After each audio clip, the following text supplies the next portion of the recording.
আসসালামু আলাইকুম everyone. Sumi's kitchen and ব্লগে সবাইকে স্বাগতম। তেল ছাড়া নরম তুলতুলে এই ছেঁকা পুলি রেসিপিটা ঝটপট তৈরি করে সবাইকে চমকিয়ে দিন। তেল ছাড়া ছেঁকা পুলি পিঠা বা নাস্তা রেসিপিটা সকাল ও বিকেলের নাস্তার জন্য তৈরি করে নিতে পারেন। ছেঁকা পুলি পিঠাগুলো আমি কিভাবে তৈরি করলাম, কি কি উপকরণ ব্যবহার করলাম দেখতে থাকো।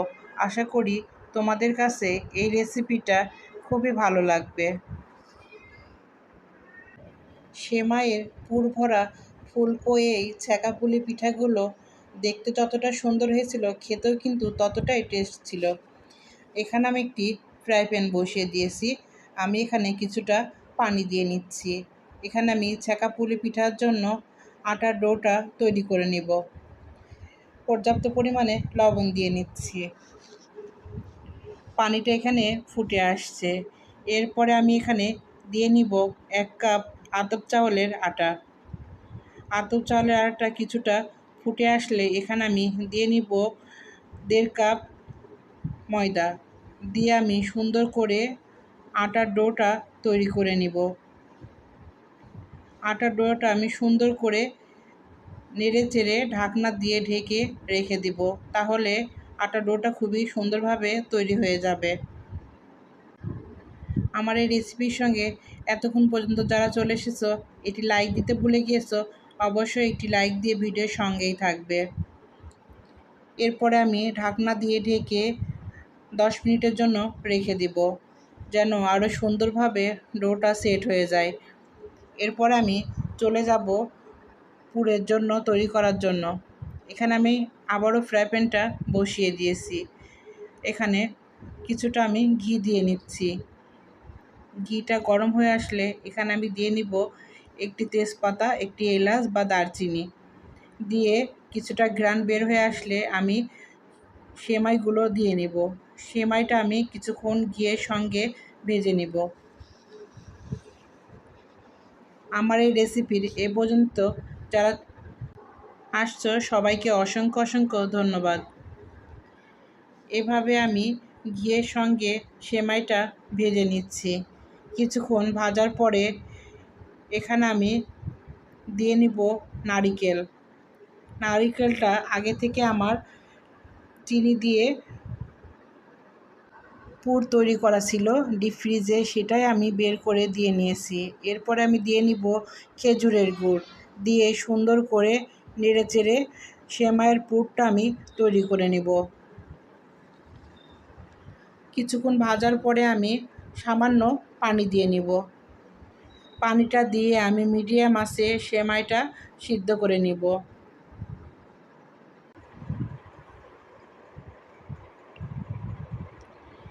এখানে সেমাইটা আমি মিডিয়াম আঁচে ঢাকনা দিয়ে ঢেকে সিদ্ধ করে নিব। মাঝে মাঝে আমি নেড়ে চেড়ে দেবো, দিয়ে সুন্দর করে ছেঁকা পিঠা পুলি পিঠার জন্য আমি ডোটা সুন্দরভাবে তৈরি করে নেব। এখানে আমি সামান্য লবণ দিয়ে নিচ্ছি। লবণটা দিয়ে আরও কিছুক্ষণ নেড়ে চেড়ে আমি আবারও ঢেকে রেখে দেব।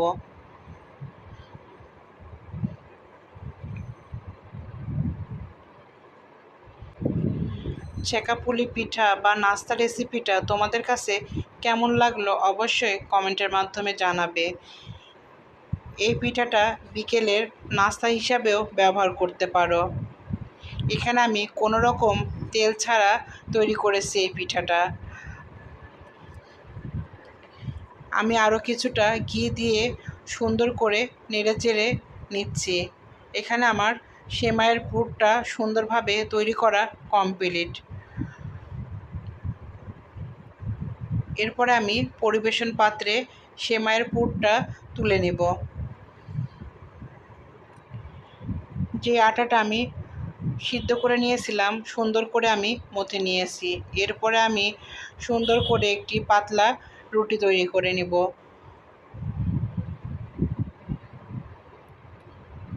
আমার এই রেসিপিটা তোমাদের কাছে কেমন লাগলো অবশ্যই কমেন্টের মাধ্যমে জানাবে। আর যদি খুব বেশি ভালো লেগে যায় ফ্যামিলির সঙ্গে শেয়ার করতে পারো। এখানে আমি একটি গ্লাসের সাহায্যে কেটে নিচ্ছি, তোমরা চাইলে অন্য কিছু সাহায্যে কেটে নিতে পারো। এভাবে আমি সবগুলো কেটে নিব ছেঁকা পুলি পিঠা তৈরি করার জন্য। এরপরে যে আমি সেমাইয়ের পুরটা তৈরি করে রেখেছিলাম আমি দিয়ে নিচ্ছি।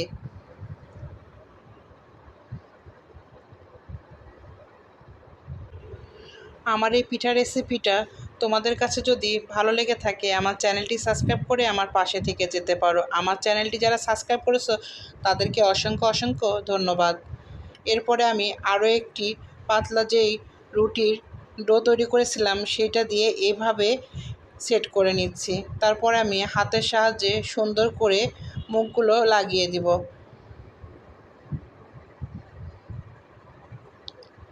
আমি এখানে দেখিয়ে দিচ্ছি আমি কিভাবে এই পিঠাগুলোর মুখগুলো তৈরি করে নিয়েছি। তোমরা চাইলে এটা কাঁটা চামচের সাহায্যে বা অন্যরকমভাবেও তৈরি করে নিতে পারো। সেমাইয়ের পুর ভরা ছেঁকা পুলি পিঠা রেসিপিটা তোমরা বাসায় অবশ্যই ট্রাই করতে পারো। খুবই টেস্টি একটি নাস্তা রেসিপি বা পিঠা রেসিপি। এভাবে করে আমি আরও একটি দেখিয়ে দিচ্ছি কিভাবে আমি এই পিঠার ডোটা সুন্দর করে মুখটা লাগিয়ে নিলাম। এভাবে করে আমি সবগুলো পিঠা সুন্দরভাবে তৈরি করে নেব।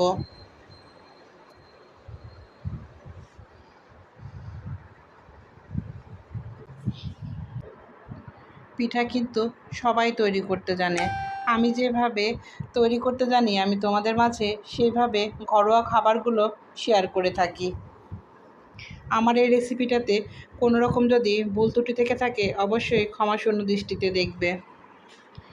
এভাবে করে আমি সবগুলো পিঠা তৈরি করে নিব। এখানে আমার সবগুলো পিঠা তৈরি করা কমপ্লিট। এরপরে আমি চলে যাব পিঠাগুলো সেঁকে নেওয়ার জন্য। এখানে আমি একটি ফ্রাই প্যান বসিয়ে দিয়েছি। ফ্রাই প্যানটা কিছুটা গরম হয়ে আসলে এক এক করে আমি পিঠাগুলো দিয়ে নিব। এখানে আমি কোনো রকম তেলের ব্যবহার করি নাই। ফ্রাই প্যানের মধ্যে আমি পিঠাগুলো দিয়ে নিচ্ছি। পিঠাগুলো আমি ঘুরিয়ে ঘুরিয়ে এপাশ ওপাশ করে সুন্দর করে সেঁকে নিব। এই পিঠাগুলো খেতে যে কতটা টেস্টি হয়েছিল না তৈরি করলে তোমরা বুঝতে পারবে না। এক সাইড সুন্দরভাবে ব্রাউন কালার হয়ে আসছে, এরপরে আমি অন্য সাইডটা উল্টিয়ে দিচ্ছি। পিঠাগুলো যখন আমি এভাবে উল্টিয়ে দিচ্ছিলাম ফুলে ফুলে উঠছিল, ফুলকো ফুলকো হয়ে সুন্দরভাবে ছেঁকা পুলি পিঠাগুলো দারুণ ফুলে আসছিল। এইভাবে করে আমি সবগুলো নাস্তা তৈরি করে নিব। তোমরা চাইলে এই পিঠাগুলো তেলেও ভেজে নিতে পারো, কিন্তু আমার কাছে মনে হয়েছে তেলে ভাজার চাইতে এইভাবে ছেঁকে খাওয়াটাই সবচাইতে বেশি স্বাস্থ্যকর। এইভাবে করে আমি আরও পিঠাগুলো দিয়ে নিচ্ছি।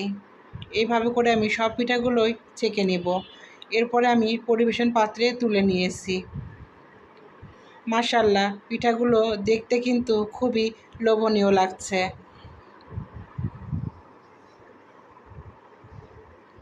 আমার এই রেসিপির সঙ্গে এতক্ষণ পর্যন্ত যারা আছো সবাইকে অসংখ্য অসংখ্য ধন্যবাদ। নিত্য নতুন রেসিপি নিয়ে তোমাদের মাঝে আবারও হাজির হব। আজ এ পর্যন্তই। আল্লাহ হাফেজ। আসসালামু আলাইকুম।